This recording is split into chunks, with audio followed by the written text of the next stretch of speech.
Good afternoon, everybody. Thank you for joining me for this webinar on the EU Pay Transparency Directive.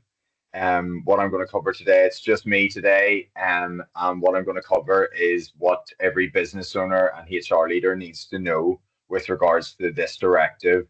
It's coming into force on this coming Sunday, the 7th of June. However, most member states have not transposed this into their own legislation as yet.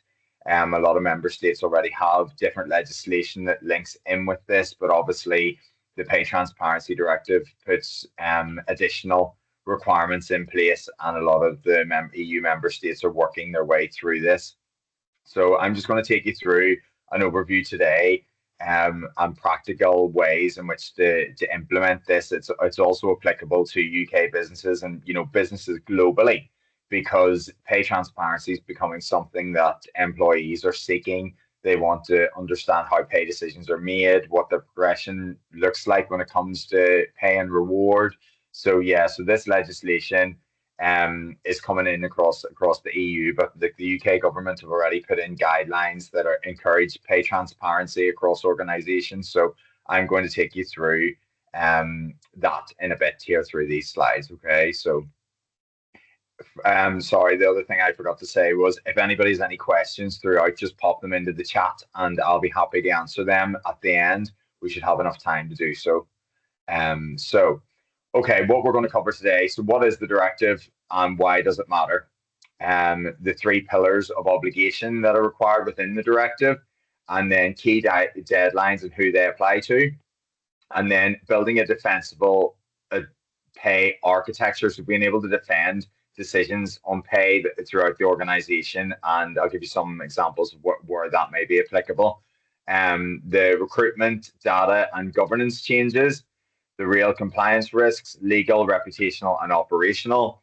And I'll be providing you with a practical readiness roadmap, and then we'll do questions and answers and next steps towards the end then, okay?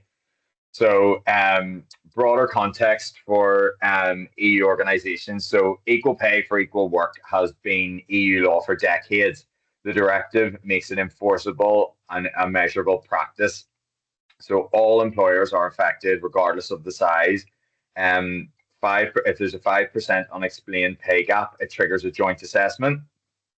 And then by 2027, the first reporting deadline for employers, and that'll depend on the size of the organization. By 2027, there are different stages at which different employers are required to report with regards to the directive.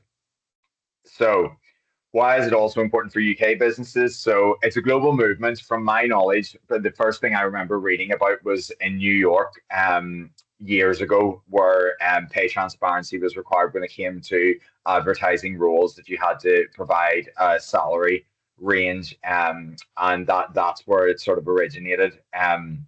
It provides clarity for the organization, so the organization can understand what people are paid, why they're paid it, and whether pay decisions are fair, consistent, and defensible. So it allows you to do an audit of your existing pay arrangements. And I've done that in other organizations before pay transparency was even really being spoken about. Where, in different organizations, they had different levels, different bands in which there was salary ranges and stuff. And this is along those lines as well. So it's just, from a HR perspective and a business leader perspective, it's being able to justify why someone's getting paid, what they're getting paid, basically. So it avoids internal resentment. So if pay is transparent in some countries, but it's hidden in the UK, employees may assume that the organization has something to hide. So if you're a global company and you're complying with the EU Pay Transparency Directive across EU member states, but you're not doing it in the UK or different parts of the world, different countries, then employees will be wanting to know why.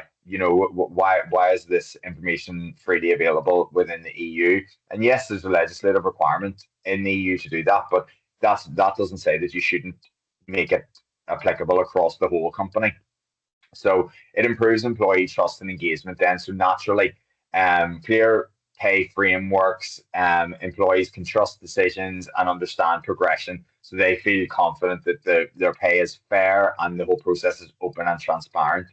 And then it supports talent attraction and retention. People will come, well, it has both things. If you advertise a salary, you'll eliminate people that are looking at higher salary, which you just don't have the budget for. But you'll also attract people at the right level for that salary range as well. So that transparency will attract people to come, maybe to come and work for you if you're paying a really good salary. So look, it helps to attract candidates and because and it manages expectations then we've just touched upon, and employees then can see it clearly, and they know that that there's fair and competitive pay opportunities. Reduces your risk from an equal pay claims perspective. If you're able to justify your decisions, you'll already have done this as part of the implementation. So therefore, you'll be able to justify it. So it just reduces your risk. You'll know any outliers. You'll have dealt with them through this process, or you'll certainly be able to justify and have reason as to why there's an outlier and what the justification is for that. And then obviously, as I mentioned earlier, the UK government has issued guidance on this as well. So it encourages greater transparency around pay, promotion, and reward. So that's even without the EU legal obligations.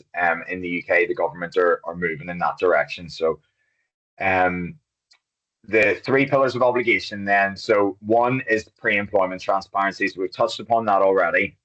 Salary ranges shared before the interview. So that's normally on a job ad, where you'd be trying to attract talent, that you'd be showing the pay range that's available or the salary that's available for the role. You're not allowed to ask what their pay history is, what's your current salary. You're not allowed to ask that anymore as part of this. It applies to all employers regardless of their size, and gender neutral language is required in all job adverts. So we've been doing that for years anyway. In some certain industries and sectors, it's quite difficult to move from that. If roles have historically been called a foreman in construction, for example, that should be called four-person. So to attract more diverse candidates and have used the gender neutral language. So that's the pre-employment transparency that's required under the directive. In employment transparency then, so employees may request average pay data for comparable roles. Pay criteria and progression needs to be accessible and objective. So they need to see what the pay progression looks like. So the easiest way for this is to have salary level bandings and for it to show the different stages at which pay would progress. And that's outside of annual reviews and stuff on the salaries that are provided. Pay secrecy clauses are unenforceable, so you can't ask someone to keep their salary confidential or secret anymore. They're allowed to freely discuss that if they wish. And it depends on different cultures, different countries. Some are very open and speak about their remuneration quite freely. Other countries, UK and Ireland, it tends not to be the case. 50 plus workers, written progression criteria is required. So you need to be able to provide them with in writing what the progression criteria would look like. Organizational transparency then. So 100 plus workers, you need to publish your gender pay gap statistics. Gaps of 5% without justification, where you can't justify it and it's just over a 5% gap. A joint assessment is required, and we'll touch upon that a bit more later on. Assessments require employee representative involvement as well. And reporting is phased by headcount from 2027. So this is where you have to report your gender pay gap based on the size of the organization, and that's in different stages from this time next year. Basically, it's from the 7th of June next year is the first requirement. So look, we'll move on to that as we go through the presentation. So key deadlines then. So now, and I'm a little bit late in hosting this webinar. I had intended to do it a couple of months ago, but anyway, things got in the way. So from to form a cross-functional team, okay, it's going to require people from finance, from other areas of the organization, and especially HR, to start your pay audit. So look at what everybody's paid, where the rules are, if levels can be and ranges can be put in place if you don't already have that. That's what needs to sort of happen now.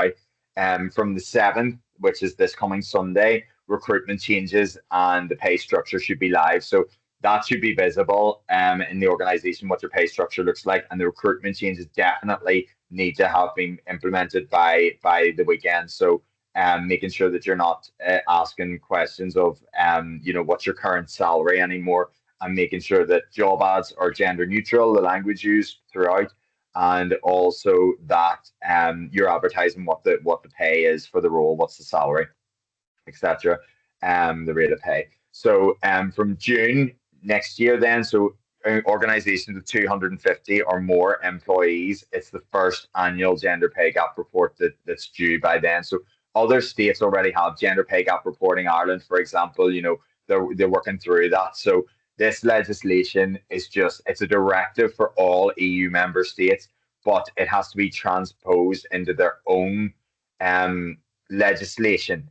And the requirement to do that is also by this Sunday, where their own legislation meets the requirements of the EU Pay Transparency Directive, basically. At the moment, a lot of EU member states have not achieved that. I think there's only two that are quite far ahead with it. There's none that, well, the majority are still working through that. It is complex, given that some have already existing legislation. So look, everybody's a little bit slow with this one. There's been a lot going on, but that doesn't stop the requirements on employers to ensure that they are following the principles of the directive. So regardless of whether the country that you're operating in has put its own domestic sort of legislation in place, the EU Pay Transparency Directive lays out what is required. So employers still need to be complying with those requirements, regardless of whether the country that they're operating or countries that they're operating in have put their own legislation in place for it. Okay, so and then also June 2027 is the 150 to 249 employees. The first triennial report is due as well. So a lot happens. So there's a bit of a year to get the pay gap stuff sorted. Not most, some countries already have gender pay gap reporting in place. Obviously, in the UK, that's the case. Ireland have legislated for that as well. So this is nothing really new to the UK and Ireland, but there's just different requirements with the EU Pay Transparency Directive, especially when it comes to the advertising of roles and the recruitment side of things. So who does what apply to then? So all employers, so it doesn't matter if one employee to thousands of employees, they need to publish the salary or the range before the interview. So the best place to do that is on the job ad, or in some sectors they refer to a band or a level, and then on the website they would have the pay scales and stuff as well. So then, as we've already said, no salary or salary history questions are allowed to be asked anymore. Gender neutral job ads and descriptions, and remove pay secrecy clauses from contracts, and accessible objective pay and progression criteria needs to be available. So then for organizations with 50 or more employees, so mid-sized organizations, everything from that we've just discussed, plus pay progression criteria must be in writing and must be accessible. So the employees need to understand how their pay will progress, what's the cycle, what's the progression route, etc. Then you also need to document how every pay decision is made and justified. So for a lot, if you put these levels and bands in place, and a lot of people are like, their salaries fit into these neatly, and the justification will be limited. But if you have an outlier, say someone with like 20 years experience in a role, but they're at the same level because for whatever reason they haven't been promoted, progressed, maybe they didn't want to, maybe they were happy where they are, etc. That needs to be justified. So if they have a different level of pay compared to someone more junior, maybe coming into the role or the profession, you need to be able to justify that so you can stand over it. Annual notification of employees' right to request pay information. So that's a requirement as well for 50 or more employees. And then for 100 or more employees, everything we've previously discussed, plus can calculate and publish the gender pay gap statistics. A gap of 5% then without the justification needs to go for a joint pay assessment, and the reporting will be phased 250 plus annually from 2027, and then 100 plus, you'll need to report that from 2031. So a lot of time on this, but look, it gives you time to get things sorted with regards to addressing potentially maybe a gender pay gap that you have in your organization. So building a defensible pay architecture. So one, job evaluation framework, map every role like we've touched on here, and the skills, the effort, the requirements, responsibility, and the working conditions. There's been some big equal pay cases in the UK with regards to supermarkets and warehouse staff. But you need to have your job evaluation, and it needs to be clear, documented, and be something that's able to stand up in court, or if it's challenged. Structured pay bands, then again, so define the minimum, mid, and maximum per level grade within that structure. You can have different cohorts where it goes up throughout, like length of service, those sorts of things. If someone's in a role for year one, this is the starting salary. If they're after year one, then into year two, it can increase by whatever. But those pay, the bands and the progression within them. Objective placement criteria. So as we touched upon there, someone may be in a role with 20 years experience compared to someone who's just maybe come into that area of the business. Experience, qualifications, and performance all need to be written down. Whatever can justify a pay differential between two individuals who are potentially carrying out the same role to a certain extent, that needs to be justifiable. And then 4 eyes on off-band decisions. Okay, so the reason I say that is it cannot just be one person. So if someone's outside of the range, that can be justified. I've seen it before. That example we've given someone who's been long-standing, 20 years, that could be justified. They have way more experience, tenure in the organization, etc., etc. All of those things could be justifiable. It depends on each case and each circumstance. But any exceptions need a second sign-off with a written rationale, so the two people are in agreement that this is justified, and that just protects the organization if you're later challenged as well. So if you can't explain why two people in a similar role are paid differently, that gap is indefensible. So you need to be able to explain and justify it. Okay, so overhauling your recruitment process. So we've touched upon a lot of this already. So things to stop asking candidates what their current salary is, publishing job ads without the salary information, information, sharing pay details only after the offer stage, using gendered language in job titles or adverts, and leaving pay decisions undocumented or informal. And then things to start doing, including salary or clear ranges in job adverts, providing pay information before the first interview. People shouldn't be going to an interview process not knowing what the remuneration is for that role, or at least the range. Train all hiring managers on this, on the requirements, so that people don't. Historically, I've been in a lot of interviews where managers have maybe asked, "What's your current salary?" And that's not allowed to be asked anymore. Updating recruitment processes and policies to reflect these changes, and documenting every exception and ranges with objective rationale. This isn't to say that if you have the budget for a role and you're bringing in someone way more experienced, that as long if you can justify your reason and you're confident that that'll stand up and it's defensible, then the legislation doesn't say that you're not allowed to do that. So that'll be up to you to make that decision. If you can defend people that are paid differently based on certain tasks they do, or level of experience, qualifications, skill sets, these different things, as long as it's justifiable. Data systems and the analytics pipeline. So harmonized job titles.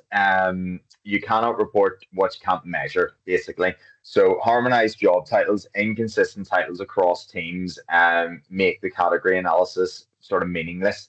So sorting out job titles, sometimes two people could be doing a similar role in different parts of the organization, but they've got a different job title, and that could be because of external factors and things as well. But it's getting a level, maybe, or trying to get some sort of consistency where two comparable roles, whether they're in different parts of the organization, but they're the same sort of pay, the same sort of skill set, etc., that they are at the same level and are able to be identified as such. So job titles is a thing, and that doesn't mean that you have to call them the same job title. It's maybe saying a level one administrator, or a senior administrator for finance, for HR, for procurement. Who knows? But it's something like that, just getting clarity so things look to someone else who just seeing this in front of them, that it makes sense. It needs to make sense. So integrated HR and payroll, both systems must connect clearly for accurate analysis. So if you have HR on one system and payroll on another, in order to do your analysis, it's going to take you a lot longer. So integrated HR and payroll data. So making sure that you have the FTE, full-time equivalent data, that then corresponds with pay, so that you're able to equate your gender pay gap and work it out, as required by the legislation in the jurisdiction that you're doing it for. So all pay elements have to be captured as well. And I've been on the other side of this whenever bonuses and things come into play, and different things, allowances and different things that can skew the gender pay gap. So it's just ensuring that all these things are addressed as well as part of this. So probably run the mock gender pay gap is a good idea at the time that you're doing this. So once you've done this, you're looking to implement it. You've worked out what changes are needed, to run a mock gender pay gap analysis to see where is the gaps here, what else could be fixed here to improve our gender pay gap. Because sometimes the reality is the gender pay gap may not be as big as what it may appear, depending on the legislation and what you have to apply in order to get your gender pay gap. The legislation is different in different countries, different jurisdictions. So look, it's that analysis part. So just that all elements are captured. If there's allowances for different things, that they are also, because it's a form of remuneration, a form of pay. So benefits also, sorry, I forgot to mention that. And then run the mock report now. So use the 2024-2025 data and find the gaps before you're legally required to publish. So yeah, by doing that, by looking at your gaps last year, looking at things that you can then amend whilst doing this process, make it a bigger project and fix it sort of, it'll never be once and for all, but you can get it a good starting point, because any future hires and things all need to fall in line. And also if there's certain roles within the business that are more male dominated or more female dominated, just whether that's in the profession itself or it's just how it is in your organization, you need to look at that as well. So just looking at everything, taking a good look, this is a good opportunity to do so. Okay, so the reporting then. So 250 plus employees, that starts next year. So this time next year, that report will be getting ready to be published in a lot of organizations. That's the requirement. 150 to 249 employees. So I mentioned this earlier, the triennial report. So they have to report every 3 years, and the first one's also this time next year. Okay. 100 to 149 employees is every 3 years, but their first report for those sizes of organizations is 2031. But there's nothing to stop you, if you're ready, doing it from 2027 anyway. It's just to give those smaller employers a bit more time to get their head around this, to work out who they need, what they need to do, because one employee getting paid more than another in a certain department can really skew figures and things as well. So yeah, that's that. So that's the timeline. The 5% rule then. So this is the trigger that we've touched upon that you really need to understand. So a gap of 5% or more within a category. So say it's administrators, again, we'll stick with that. We can, and it can't be objectively justified. The people have the same skill set, and there's no way to really justify why someone's getting paid, a couple of thousand more than another or whatever. It can even be a couple of hundred. It can be anything. If you can't justify why someone's getting a different level of pay than another person that did pretty much the same job, it would trigger a mandatory joint pay assessment. Okay, and the assessment must involve an employee representative, and it must be completed within 6 months. So this is part of your gender pay gap reporting. So when you're doing your gender pay gap, if you haven't got anything, you're not able to justify it, that's whenever this would then become applicable. So objective justification must be criteria based, not market rates alone. So we've seen this with some equal pay claims within the United Kingdom, that justification saying that warehouse workers were that it was the going rate for the market was not seen in court cases to be on a like a justifiable reason in itself. just because the market, there was a shortage in these type of skills in the workforce and in the labor market. It didn't justify it on its own for someone who was doing work of equal value potentially to an employer to be on such a different level of pay, and that's what we found. And it is complex. This whole area is complex. It's tricky. Then the other things as well, with it not being criteria based, it cannot be a manager just deciding, oh, we need to pay that person more because they've worked really hard. It needs to be justifiable and objective as well. There needs to be some way to explain why. And also, just because we hired someone and they said that they were currently on way more than what we normally pay for this, and we matched their salary, that's no longer allowed either. And that shouldn't have been the case, just to get that talent where you're making a difference between them and somebody else, and that both of them are doing the same jobs. That sort of stuff is just isn't permitted underneath this directive. So multi-country operations then as well. So a national transposition then. So each country may impose its own thresholds. It can add its own different bits and pieces onto this. What the Pay Transparency Directive does, it provides a baseline of things that each EU member state must comply with. So if you operate across multiple jurisdictions, you need to monitor what's going on in each jurisdiction. That is a work in progress. As I've said, not every country's is ready for that. None of them there's no real structure where there's a copy and paste that's happened across the board yet. So look, it's still very much a work in progress. But what isn't a work in progress is the EU Pay Transparency Directive itself, and that's what employers need to base their work upon at the moment, and just to comply with that until domestic legislation comes in each jurisdiction. And then it's just keeping an eye on that, making sure that what you've done is enough and you're complying with that also. Okay, so the next thing then is the employee's right to information. So employees can ask, what do people doing equivalent work to me get paid? So again, with those equal pay cases I've spoken about, you need to be able to answer that. So you need to have a system in place to answer that. That can be that an email, when it's raised with the manager or it's raised to HR, that you're able to answer that question. So my suggestion is to create a formal process for information requests with clear timescales of when they should expect to hear back. Authenticate requesters before sharing any comparator information. So obviously, you need to think of GDPR at all times here. So you need to make sure that someone making an inquiry is genuine and they do work for the organization, etc. And also, you should not be disclosing information that would reveal somebody else's pay, another individual's pay. Again, under GDPR, that is personal, confidential information relating to a living individual, so you can't share that. So just be careful around that as well. I am quite knowledgeable about GDPR and stuff, so if there's any questions around that, feel free to reach out to me. Then use anonymized averages, so never share the name, comparator salaries, which we've just touched upon.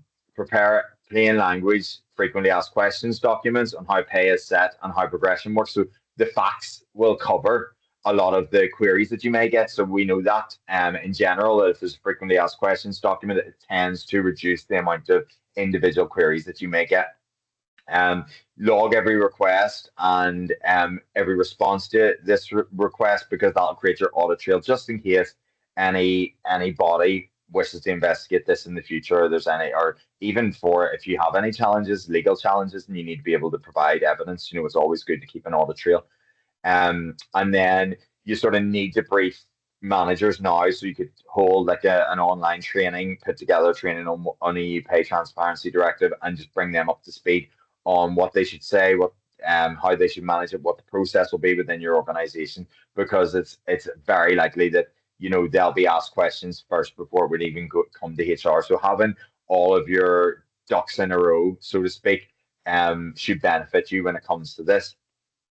Okay, so governance and documentation then. So as we touched upon earlier, 4 eyes on off band, out of range decisions, and then align all policy review cycles. So recruitment, compensation, promotion, variable pay, everything must align. So there can't be something that says you do one thing and another policy that says you do another. Those all need reviewed at the same time so that they all line up. Okay. And then engage any worker representatives early, bring them on in the process. the joint pay assessment, if you wait until then and involve them, that'll delay things. And so if they're involved from the outset, and I have another webinar on working with trade unions as well, and this may not necessarily be trade union representatives, it may just be employee representatives and non-unionized organizations. However, same sort of principles apply. Include them in discussions, negotiations. They don't necessarily need to see employee confidential information, but they need to be aware of the issues that are ongoing. If two people, one's paid this and one's paid that, and we've got a problem here, and there are, or if you are recalibrating and you're doing your levels and your structures as well, involve them early where there's a need to. Involve them early. Don't wait for a joint pay assessment, because that is a little bit late in the day to involve them. Documentation is your defense in this one, so I've touched upon it throughout. By keeping records, justification, all of these things, responses, queries, responses, all of these things, you put together your defense in case you're later challenged as the reason why you made the decisions you made. And it'll be up to the legal teams and the courts to decide whether that you've complied or not. But the best way to defend yourself is to be able to justify and to keep documentation and stuff then.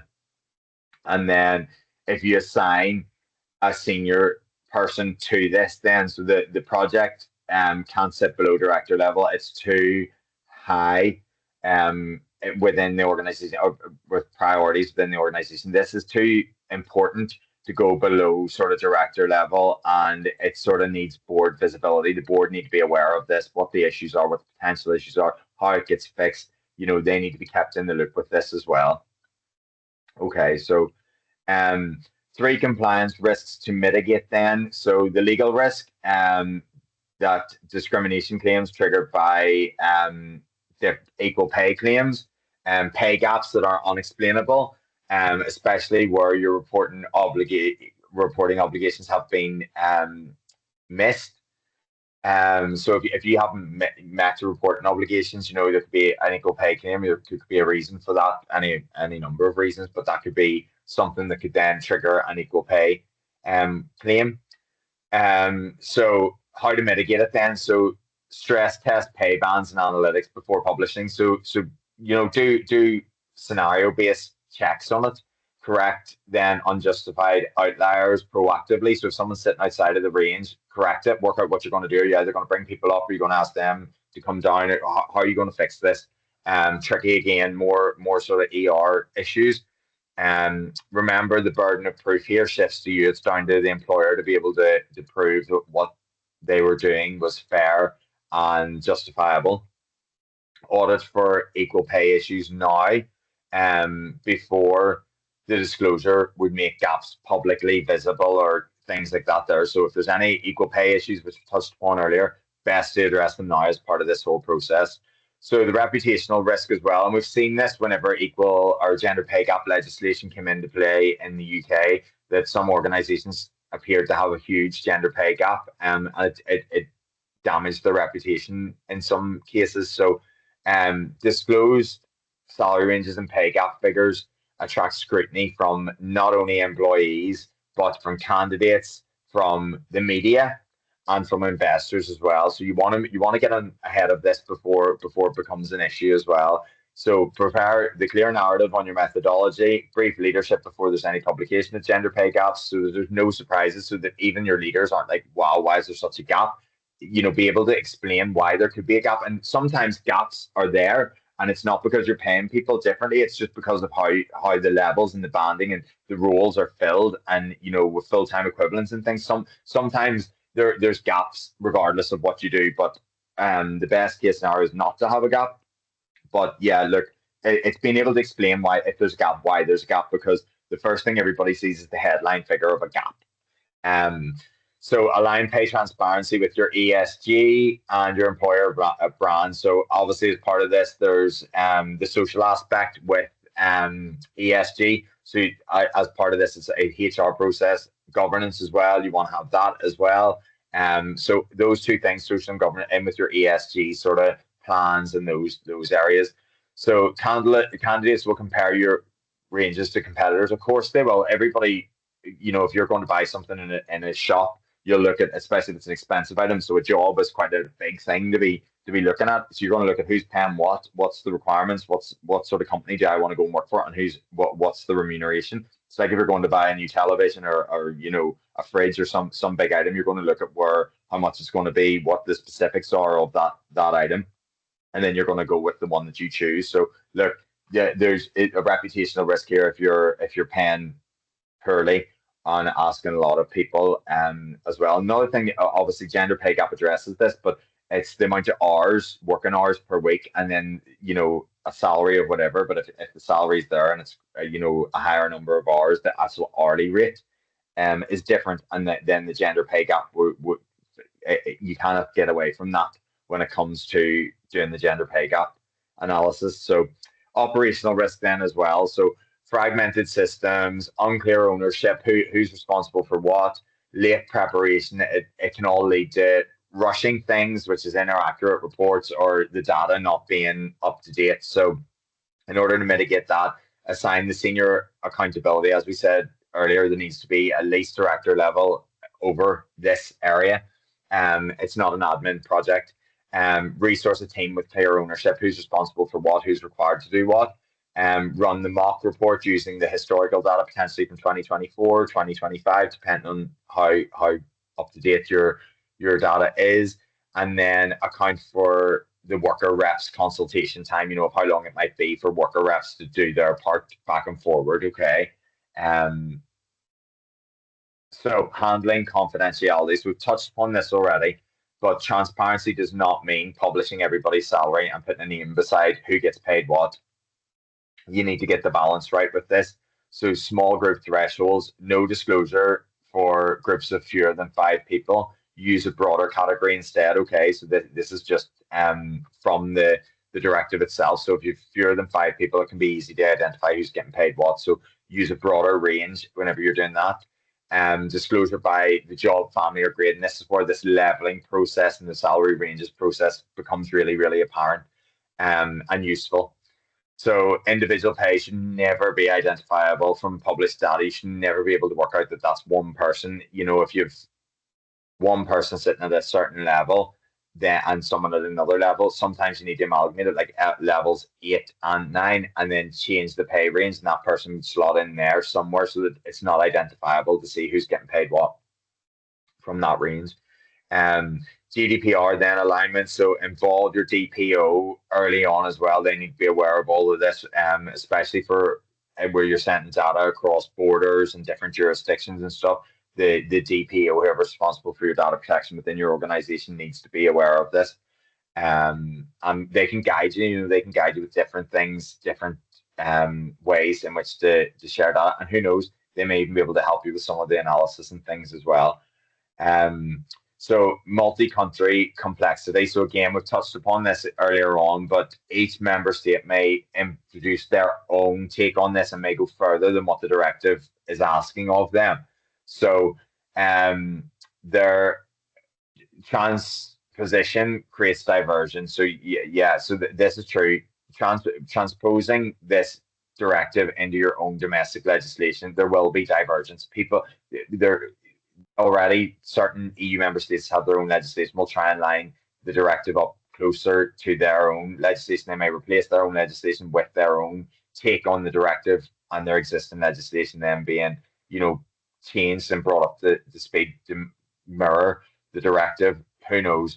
That's up to each country to decide themselves. So that you could have 5 in your organization, you could operate across 5 different EU member states, but each one of them could potentially have its own equal pay legislation. It could have its own gender pay gap legislation.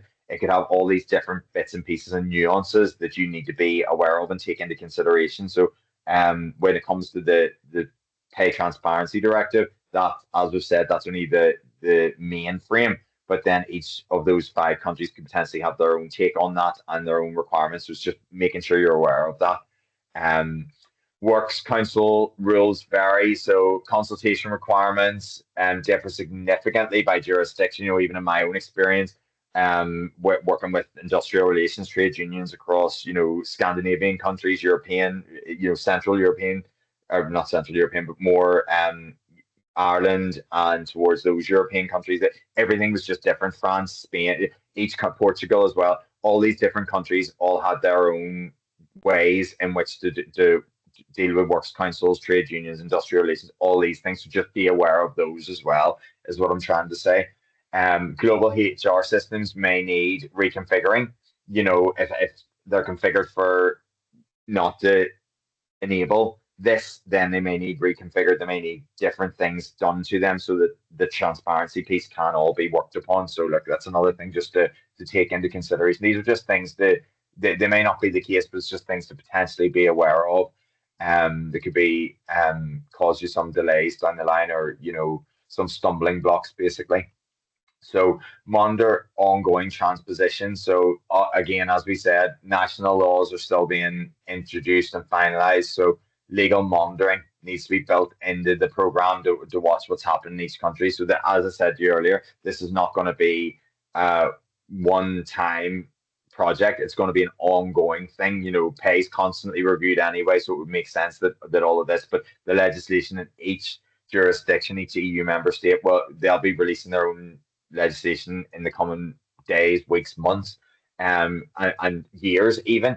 So that this will be evolving like all sort of employment legislation always is. So yeah, just keep an eye on it and keep that within your program of works. So this is a roadmap that I put together. Stage one then is prepare, establish a cross-functional team. We've touched on that. Audit your current pay, identify who your worker reps are going to be, council consultation requirements depending on the jurisdictions that you're operating across, run pay gap analysis against the directive's obligations so do your mock. Stage two, execute. So finalize your pay bands, your structures, your levels, placement criteria, your employee frequently asked questions, identify and begin correcting any unjustified outliers, fix all those as well. Update the job ads, make sure gender neutral language, remove any salary history questions, train managers on the new obligations, the legislation and what's required. Stage three, process, formalize the employee information request process, pilot the salary range disclosure in recruitment, see how it's looking, how it's coming across, remove all pay secrecy clauses from documents, fix any remaining pay outliers before the 2027 data is captured. So if you do have any and you're not able to deal with it right now, it needs to be put on the agenda. So as I've said, these are stages to work through. But you may choose to try and do different things at different stages. This is just to give you some sort of a roadmap to follow. And then stage four is to prepare for your reporting then. So define the employee categories for reporting, run the mock pay gap report using the historical data again, build gender pay gap analytics pipeline, and prepare for your external disclosure. So get them ready to go, because by this time next year, organizations 250 or more will need to publish that. And then the triennial one, they'll need to be ready as well. So, okay, so what businesses are actually find different or difficult? So this is what I'm seeing on the ground. So the legislative uncertainty, this is a massive thing. The pay transparency directive is only providing a certain amount of guidance.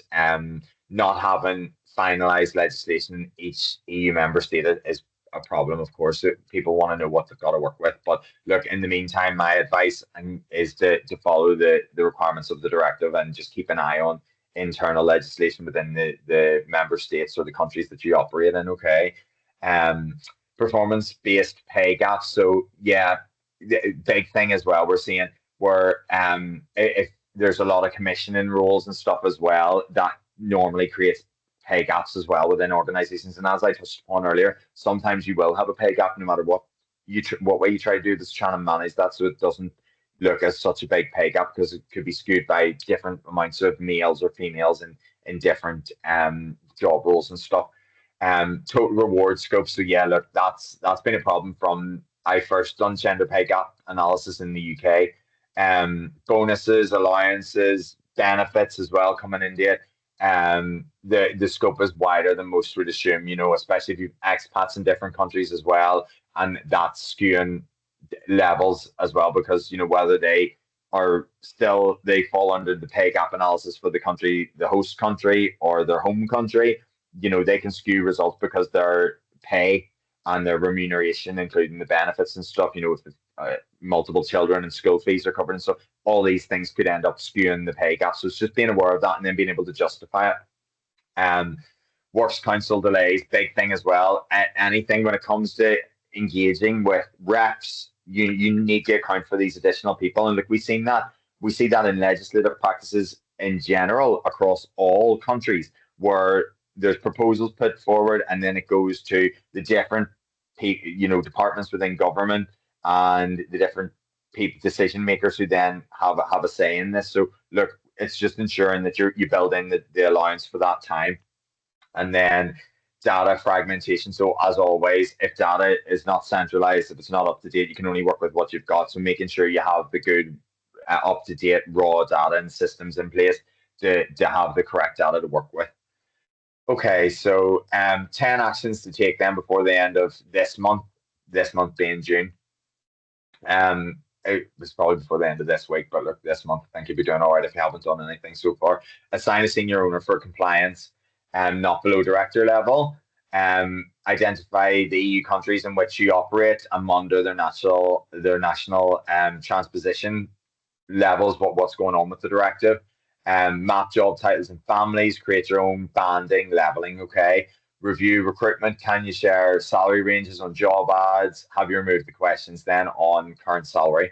Identify the Works Council or employee rep obligations in each jurisdiction, because this may vary, like we touched upon earlier. The requirements in Sweden may vary from the requirements in Portugal or Ireland or Spain. That's true. They very likely will, because that's been my experience. And then run a preliminary pay gap analysis at band or grade level. Fix any unjustified outliers, provide managers with training, finalize the employee information request process, audit contracts, policies, and handbooks for pay secrecy clauses, check HR and payroll integration for full-time equivalent category reporting capability as well, so making sure that your systems can equate for FTEs, and set a date to run a mock pay gap report and make it a project milestone. Once you have that, if that's a project milestone, it gives you something to aim towards. Okay, so questions that every business should be able to answer going after completing this is: will you publish the salary ranges proactively or only on request? So you should be able to answer that. You should be able to know, are we going to put the ranges up somewhere, or are we only going to give them out when we're asked? My advice is to have them up somewhere, because you shouldn't just be giving it to those who ask. You should be able to be publishing that, and that is transparency as such. How will you handle performance-based pay variations that then change the gap above 5%? How are you going to handle that? Justification? Are you going to have a process? Are you going to involve the reps early so that they are aware of this, and that then the joint committee can close it off pretty easily when it does occur, if it occurs? Can you articulate compensation philosophy in plain English? So can you explain basically how people are paid and what pay progression looks like? That's something you should be able to answer. Will you be going beyond the minimum requirements of the EU Pay Transparency Directive? You can do. If there's something, and this will relate to each individual business, but there may be things you'll say, do you know what, why aren't we doing this? We should just do this anyway. Hopefully we'll attract more candidates, etc., etc. Are your job titles consistent enough to report against? So again, the example we covered earlier, if you have an administrator and they're called a totally different job title in HR than they are in finance, but they do pretty much the same work, just in a different business unit, then have we got some sort of consistency there? We're calling them a level one this, and then a different job title, whatever you decide or the organization prefers for them to be called, or something that's no more wider in the jobs market potentially. Who knows? That'll be down to each individual organization and rules. Is your leadership team prepared for this? Because this is a big change. Pay transparency, it is a big change, and employees are currently seeking it. They want pay transparency. They want to know why they get paid, what they get paid, why other people get paid differently from them, and what the progression route is for their pay. Okay, so that brings us to the end. So the key takeaway is that pay transparency is becoming business as usual. Employers that put in place a clear pay architecture, have reliable data and set processes, can reduce their legal exposure. They can streamline their recruitment, practices and build genuine trust in how they reward their people. Okay, so that's my key takeaway. Employers don't need to wait for specific legislation in each jurisdiction. There is enough in the EU Pay Transparency Directive, and this, particularly for UK employers, this is the direction of travel. There's enough here to guide you on what you should be doing. It's coming. The UK government guidance that was released a few weeks ago is pushing in this direction as well. It's all going in one direction. Employees are expecting it. It's going to require this. This is the direction of travel. Pretty much is my key takeaway. So look, that's it from me. Thank you so much for joining me.